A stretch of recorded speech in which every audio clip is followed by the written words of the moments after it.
Hello everybody, welcome back. I'm the Strategy Professor, and today we're going to be doing an in-depth guide for Karma in Season 10, so special thanks to Wings of Shu for sponsoring this guide. If you'd like to sponsor guides yourself, just email me at thestrategyprofessor@gmail.com, let me know what you have in mind, or stop by the stream. We stream every night starting around 11:30 p.m. Eastern Standard Time, usually go till about 4 o'clock a.m. Eastern Standard Time.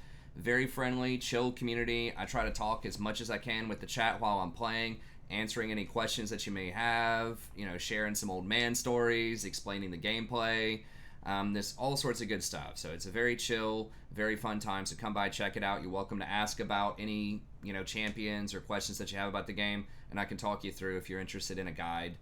We can go over the specifics and what you'd want to see.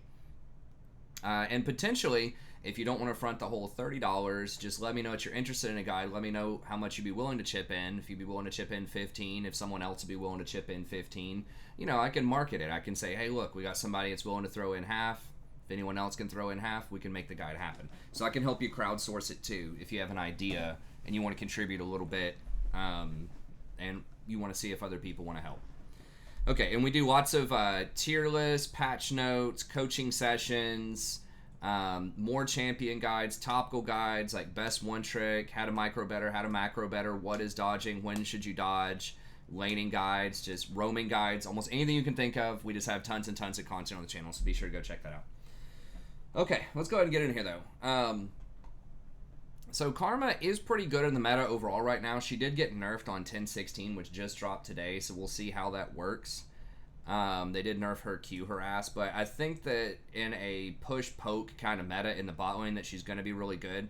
So we'll go through her abilities first, then we'll talk about some of her strengths and weaknesses, some itemization, and then we'll talk about how laning works and how she fits into the meta overall, how she interacts with other champions out there, like who's she good against, who's she good with, that type of stuff near the back half of the video. But let's start with the basics here, and let's just talk about what does Karma do. I guess we might sprinkle in some meta stuff as we're talking about her abilities here, but let's go through her basic abilities. So she's an enchanter, so she's kind of on the low side in terms of baseline stats. Pretty low health at 534, although not as low as someone like a Soraka or a Sona. Pretty low armor at 26. Pretty good movement speed, though, at 335 base. That's good. And then the base mana regen is 11.5, which is actually quite nice because fairy charms are based off of your mana regen. So the higher your base mana regen, the more effective fairy charms are going to be, and you're going to be buying a lot of fairy charms. So that's what makes some of these more traditional enchanters better than some of the mid laners that get played as enchanters sometimes. So like something like an Orianna is going to have a base of 8 mana per 5 versus, so she's not going to be as good with fairy charms versus someone like Karma, Soraka, Sona. These more type of traditional enchanters are going to have 11.5 to start with, so they're going to be much more effective with fairy charm type of items. Okay, so let's go through her abilities. So she starts off with 1 point in her ultimate, and it gets upgraded every level. So this is part of what makes her extremely strong in the early game, is that you can basically have an ultimate way before any other champions have it, which is pretty nice. So your ultimate pretty much empowers all of your other abilities, and then it has a 45-second cooldown, but every time you auto attack or hit people with spells, then it lowers the cooldown on your ult. So that's what your passive is. So it lowers it by 2 seconds and 3 seconds and 4 seconds every time she damages an enemy champion with an ability, or half of that whenever she auto attacks. So if you're constantly auto attacking, hitting people with Qs, hitting people with your Ws, then your ultimate can actually be a pretty low cooldown. So CDR is very, very good on her because this is a flat second reduction, not a percentage reduction. So if you have 20% CDR and the baseline is 40, that's going to take it down to 32, and then it keeps reducing it more and more and more by the flat amount of seconds. So CDR is extremely good on her for those reasons. So yeah, as long as you are constantly harassing, hitting things, then you get your ultimate up very often, and it is quite powerful, particularly during the laning phase. So her Q, now this is her bread and butter ability. It's 950 range, so very good range. Still a fairly low mana cost at 65. Before this most recent nerf, I believe it used to be 45 or 50 mana at level 1. So in the first couple of levels, it is going to be more expensive, but once you get about 3 points in this, it's going to be about the same, 3 or 4 points. So that does hurt her early game, and then the cooldown is 2 seconds higher than it used to be. So the amount of times you can harass is definitely going to be down.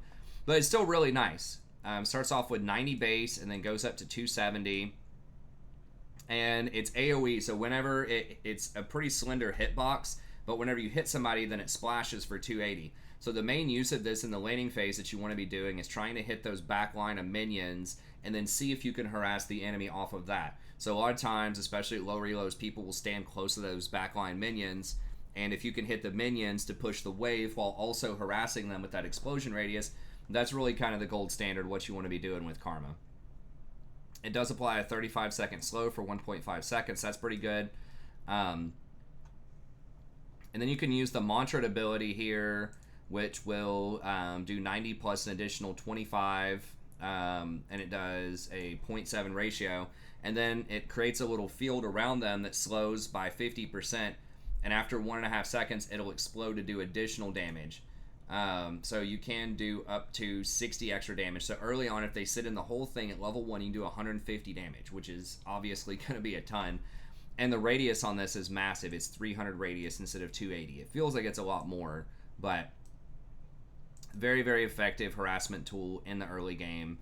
And because you can push them in under tower with your minions, then a lot of times you're going to get a relatively high percentage shot with the empowered Soulfire, because they're going to be, trapped focusing on last hitting minions, and they're not going to have minions to block out your Q, so you can do pretty good damage with that. So excellent harassment tool in the early game. Still a fairly low mana cost, pretty reasonable cooldown, so it's going to be very strong. This is particularly good into other shorter range harassment champs that don't have a heal. So like Lulu, Janna, things like Zyra, Brand, those kind of mid-range sort of champs are going to have a hard time dealing with Karma in the early game if you consistently land your Qs. She was mostly nerfed because she can be flexed in pro play to either mid or top lane or bot lane, and she creates some unique and difficult to deal with compositions historically in pro, and that's why you see Karma and Lulu, anytime they're like reasonably viable in mid and top lane, they end up getting nerfed because Riot just does not like those champions being played in solo lanes and their ability to flex to support. Okay, Focus Resolve. So this is, you have to get fairly close for this. It's a 675, but the tether radius is 1,000. So when they start running, they have to get 1,000 away from you for this. And this is a very good guaranteed snare unless they flash early on, because they can't really dodge it. It's not a skill shot. And you walk up, and it can end up rooting them for 1.4 seconds. And usually you only get 1 point in this. This is a very long root duration in the early game. And you have to tether them for 2 seconds to do the damage. So this does damage over time too, dealing magic damage for up to 2 seconds. Now I don't remember how often this ticks. I know it does initial damage, and I thought, did they change it? I thought it ticked over time. So the magic damage is this. If the tether holds, the target is dealt the same magic damage. Okay, I guess they changed that back on previous patches. It used to tick damage over time, and every time it ticked, it would lower the cooldown on your mantra. So that would end up lowering the cooldown on your mantra by a ton if they stayed in this for the full duration. But I guess they changed it to where it just does initial damage, and then it hits again afterwards. But that's still a double proc if you get both of those, as far as lowering the cooldown on your mantra. So this is really good for all-ins or ganking. I mean, 80 damage with a 0.9 ratio just for 1 point in it is very good. And the usual combo you'll do is you'll shield yourself to run forward. So you get a shield, you get the extra bonus movement speed to help you stick to them. And then you do an empowered W on them. So you press Alt and then W them. And it increases the root duration as well. So, and it heals you initially for 20% of your missing health, and then once it ticks again at the very end, it's an additional 20% of your missing health.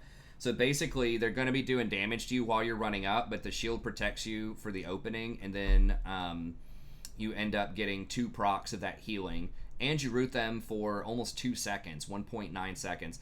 That's really, really good for gank assist if you have a jungler coming in, or you just feel like you can all in them. So if you have a Draven on your team, and there's like a Lulu at half health, a lot of times you can just run at them, do what I said, shield, R, W, and then if they flash, you flash after them. If they don't break the tether, you're going to get it, and then you just mantra them in the face.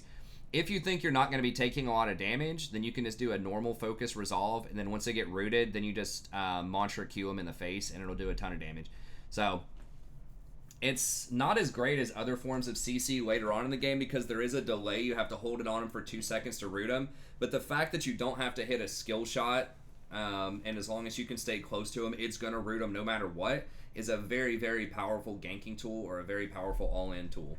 So it's really nice. And the fact that it gives her a lot of resilience too when you overcast it and it heals for that 20% up front and then an additional 20% after that. That could really catch a lot of people off guard that aren't used to going against Karma. So it can make her very hard to burst down later on in the game.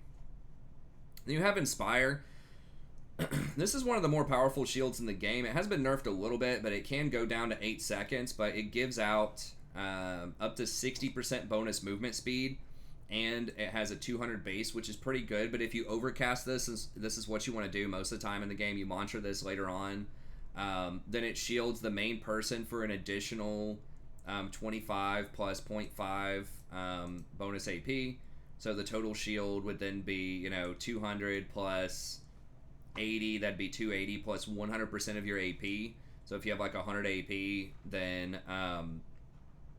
ends up being like a 400 shield. And then if you have plus healing and shielding on top of that with Revitalize and all that stuff, it can very easily, in the mid game go to 500 or 600. And if you're really fed or it's like super late game, it can be like a 700 or 800 shield. It's a very, very big shield. And not only does it put the shield on the main target, but within a 600 radius, which is a huge zone, it gives everyone else 30% of the extra shield and gives everyone that movement speed as well. So if you shield somebody and there are 2 allies near them, then you're basically getting 60% extra shield. So instead of hitting them for 600, all of a sudden you're shielding for like 1,000 total. So very, very strong ultimate, gives everybody the movement speed, really good for engaging, really good sort of anti-AoE. So if they have like an Amumu or a Rumble or does anything else that's going to be doing big time AoE damage, that shield is massive, and it doesn't get reduced by grievous wounds, obviously, because it's a shield. So it's one of the few abilities, it's like an AoE, like big damage prevention shield that's not affected by grievous wounds. So that's really strong, and that allows you to rotate around the map pretty quickly because it's on a fairly low cooldown at 8 seconds. So you can just kind of shield yourself, zip around the maps. Pretty low cost too, like Janna shield and Lulu shield end up being about 100 mana, sometimes even more. So it is very cost efficient. So she has a lot of synergies with different abilities because of this. So she does a lot of damage with her Q and just her auto attacks and her W. Those all do pretty respectable damage. So that means that Athene's Unholy Grail is very effective because you fill it up and then you can distribute it with those shields pretty effectively. And that also means that Ardent Censer is going to be really good on her because you can shield your whole party pretty comfortably with Inspire or shield a lot of people and get a lot of value out of that. And if you take Font of Life, your slow off of your Q can also help apply that. Because don't forget, if you slow somebody and you have Font of Life, if your allies attack that person, that heal counts as a heal from you to them, so it will apply Ardent Censer. That's why Font of Life is so strong on anyone that's going to get Ardent Censer, because it helps you distribute that out a lot better. Even though the healing is really lackluster and not that great, it's still really powerful because of its synergy with Ardent Censer and slows. So anyways, yeah, just very good harassment in the early game. Excellent wave control, excellent wave push. Great with things like Caitlyn, Jinx, Ashe, stuff that wants to do kind of a push-poke meta where you can comfortably harass them under tower with your inner fire. If you get ganked, there's a decent chance you can get out of it too with your shielding, your focus resolve. Like, you've got a lot of tools to help you get out of ganks. So she can very comfortably push, poke. Does a lot of damage, is going to get Athene's and Ardent Censer early on, so you're getting a lot of AP. Scales pretty well with AP, especially on your Mantra'd ability. So Mantra'd Soulfire is a 0.9. Your Mantra'd Shield is a very large amount. It's 100% on the main target, and then an extra, 30% on each subsequent target. Even your Mantra'd W has 90% extra damage. I mean, that's a 280 base on a completed Mantra'd W, if it's max level, which it's not going to be max very often. But nevertheless, AP, still going to be really good on her. So excellent harassment early, probably one of the best push pokes, really good team fighting later on. So yeah, that gets into her strengths. Just great harass, very cheap items, Athene's, Ardent Censer, Shirelia's is very good too. You double down on the movement speed. You can activate Shirelia's and activate your Mantra'd E for just having super speed. Great mobility, as I said, with the shield that also speeds you up. Really good team fight potential. And fairly low CDs. Now, this has changed once again a little bit just because this is now 9 seconds. This is 7. But that's still fairly low for a harassment ability. It's 12 seconds on your big root at level 1, which is pretty low. This gets down to 8 seconds. Your ultimate, in a lot of situations, if you're harassing appropriately, if once you get some CDR and stuff like that, it'll be like a 20 to 30 second cooldown, possibly even lower than that in some situations. So pretty low CDs, pretty high uptime most of the time. So you're not waiting around on your ultimate before you can fight, that type of thing. So makes her pretty good in the yellow queue environment where people are just constantly fighting. Main weaknesses, she doesn't have very good hard CC. So if you're against specifically assassins, like a Fed Katarina or a Kha'Zix, Echo, Fizz, a lot of these high mobility champs with really high upfront damage, she can have a hard time with that because your W is going to be delayed and, you know, your ally might die before you get the root off. So good in longer fights, especially with the meatball type of champs, the Dariuses, the Garens, Sets, all of that stuff that can extend fights, Volibear, because you have the movement, you have the shields, your W is a very effective route if you're able to complete it. So she has lots of tools, but you got to be careful picking her into assassins. Very limited healing, so if you get harassed early on, it can be a problem. You do have your W to help you out a little bit if you need it. Some healing, but you have a hard time healing your allies against like very heavy harass. So if the enemy's running something like Lux Caitlyn or Jhin Xerath or something like that that's going to be poking out your ADC, that can be a big problem early on just because you don't have a heal. And you don't have any steroids. So Janna's going to be giving out free AD on her shield, quite a lot of free AD. Lulu's going to be giving out free attack speed and on-attack damage with picks. Yumi's going to be giving out free attack speed. So a lot of these other enchanters are giving out bonus free stats to people, whereas Karma really doesn't do that. She just manipulates movement speed and has very good harassment early.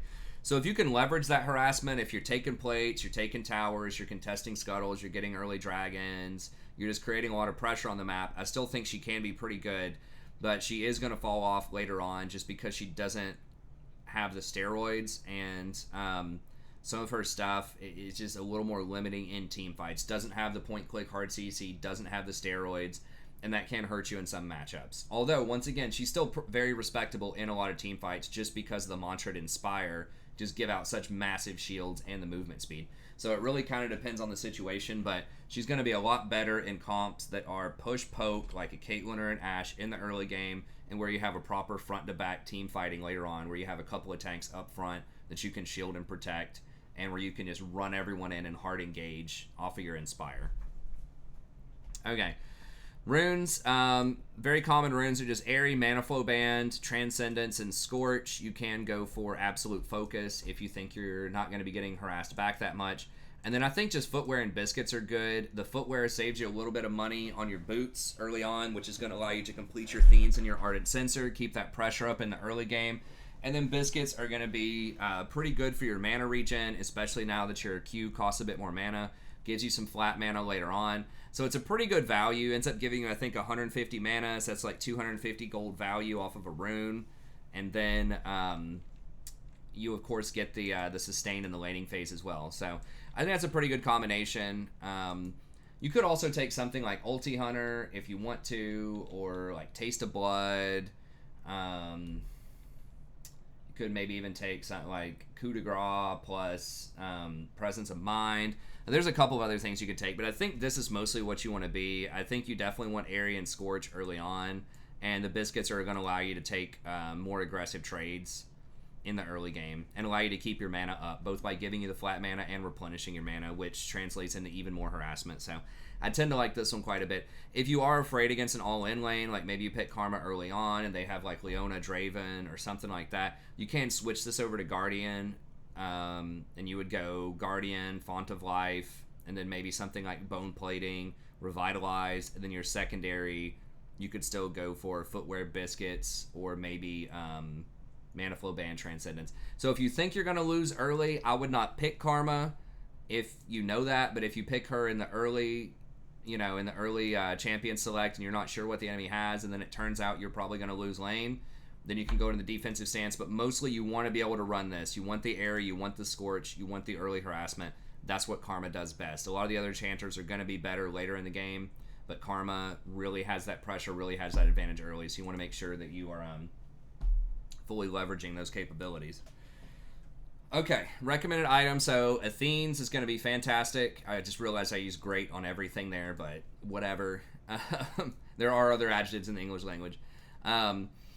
Athene's really good build path, allows you to get things like a couple of fairy charms and an amped home early, so that allows you to keep up the pressure in terms of your damage, but also have the mana regens. That's a great balanced item there. I like completing Athene's first before Ardent because Ardent scales better.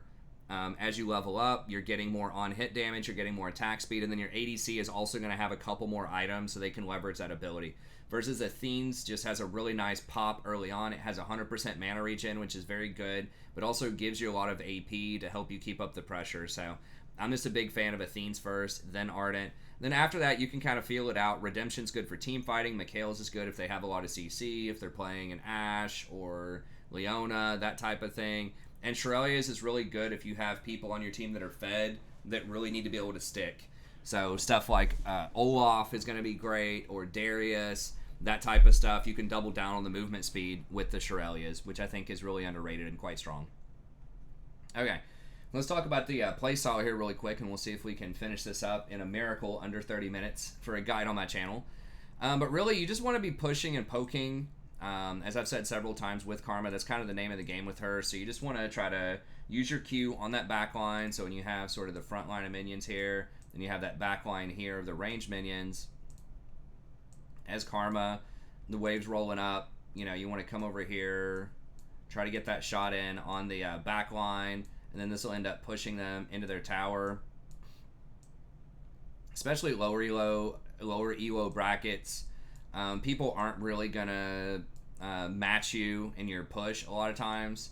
So if you can just push them in, especially if it's like a Caitlyn or an Ashe or just something else, a Jhin, something that pushes well, put them in a tower, and then once this gets thinned out and you have some clean shots at them while they're trying to harass, that's where you do like a mantra'd Q and you try to hit them there under tower. And then next wave's rolling up, same deal, just keep auto attacking the wave, and then just keep queuing the backline minions as much as you can. You can try to queue the ADC if you want to, but the problem is it's a pretty slender hit shot. They might be able to dodge it, and you might open yourself up. If they have a Nautilus or something, if you stay too long on the side here away from the minions, then they might be able to, engage on you. So I think the best course is usually just use your first Q on that back line, and then if you see an opportunity, your next Q, you could try to hit the ADC if you want. The dream is if the ADC is standing on the minions, trying to last hit, and then you use the Q, you hit the minions and the ADC, that's perfect. But save your mantra'd Q for when they're last hitting under tower, use normal Qs. If they get low enough, if they get to 50%, you can allow the wave to come all the way up. Just ping it with your ADC, just let them know you're going to go for it. They try to walk up here. You can shield yourself in, mantra'd W, ignite them. They're going to flash out. You flash and follow them. You get the root here. Hopefully your ADC does something and kills them. So that's always an option there. And once you open up that pressure, you can do some more on the map too. So you can harass them under the tower. Karma's pretty good at that with her mantra'd Q. But if your mantra's on cooldown, or you're just a little worried that the jungler is going to come in, putting an early ward over here, especially around about the 3-minute mark, because Scuttle spawns at 3:15. You really want to make sure that you have a ward there, because most junglers are going to try to go for Scuttle first, and then they'll gank you after that.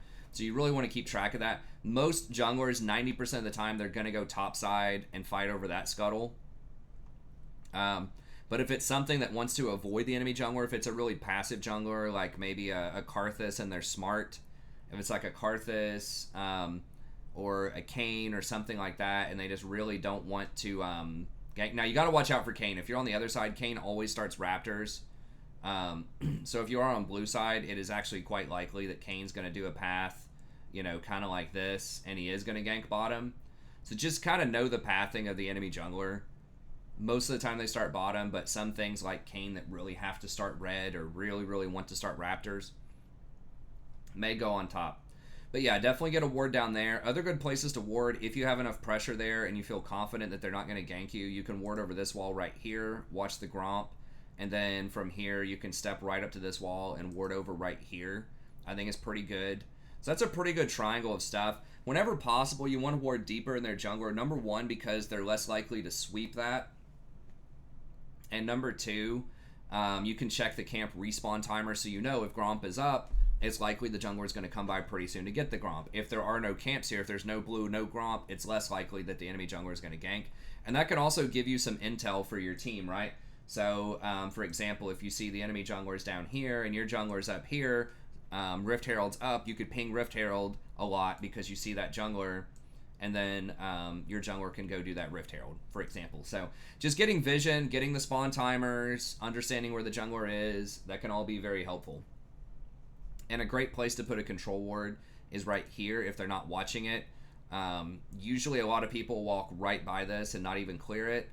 Another useful place is you can donate it up here to your mid laner to help protect them, or you can like donate here. Or if you really want to watch the dragon and be aggressive about it to make sure that it's not warded so that your Shyvana or Nunu or something like that can come down and gank, then those are all pretty reasonable places to put your wards. So yeah, just get that pressure early on, push them in, either harass them or get some of these deeper wards. You really don't need shallow wards. If you're super aggressive like this, you don't need to put your pink ward in your own bush like that because you're not going to be trying to get them out of the bush anyways. That's more for things like Leona or Nautilus or stuff like that that wants to position the wave in the middle of the lane so that they can hard engage, or like Blitzcranks, they can get a hook out of a bush. But as Karma, you really just want to put them in the tower over and over again, so you don't really care about these side bushes that much. The main reason that you would want to maybe sweep these is if you're afraid when you push in, if they've gotten up here and they have a ward in here, then their top laner could potentially teleport down behind you. That can obviously be really problematic. So I would just use a sweeper on that if you're afraid that you might get teleported on. But otherwise, you really don't need to control these bushes that well because they're going in the tower. So yeah, just use that advantage. Go pressure Scuttle, go pressure Dragon, get these deep wards, and that's pretty much all you want to do. Just hard push and do something with your advantage in the early game. But anyways, I think that's about it. As far as like I said, kind of the builds, a lot of the more common builds are going to be the Ardent Censer and Athenes are going to be your highest win rate, highest pick rate type of items right now that are common. Shirelia's is actually a pretty high win rate too, but I think that is a little bit more situational. If you have a non-traditional bot lane like a Yasuo, a Yone, Vlad, or just something that's not going to be able to leverage Ardent Censer, you can get a Shirelia's early on. Or if you have a jungler that's like really going off, that's camping bot lane hard like an Olaf or something like that, maybe that's a useful pick. But I think mostly you just want Athene's Ardent Censer in your first couple of picks, and after that it's situational. Once again, if they have like an Ashe or some other super hard CC, a Leona, that type of stuff, maybe Mikhail's first or second item can be good, but those are the two that you want. The best matchups, like I mentioned earlier, are going to be the things that can't really harass you back, can't really counter you. She's very good against almost everything, but a lot of these kind of like peeler tanks, your Braum, your sets that you're just going to push them in and they're just going to watch you under tower are problematic. If you get good hits on like Xerath or Brand, other stuff that doesn't have heals, those can be pretty good matchups. Leona is kind of dicey. You can beat her if you just put her in tower. It makes her hard to harass. Really, the toughest stuff is going to be like Soraka or Sona, just because they can outscale you. They can match your push if they want to, and they can heal through your harass. But in general, you're going to be very strong early. It's really just, is your ADC going to pressure enough? Is it going to be a Caitlyn or a Senna or a Jhin or an Ashe?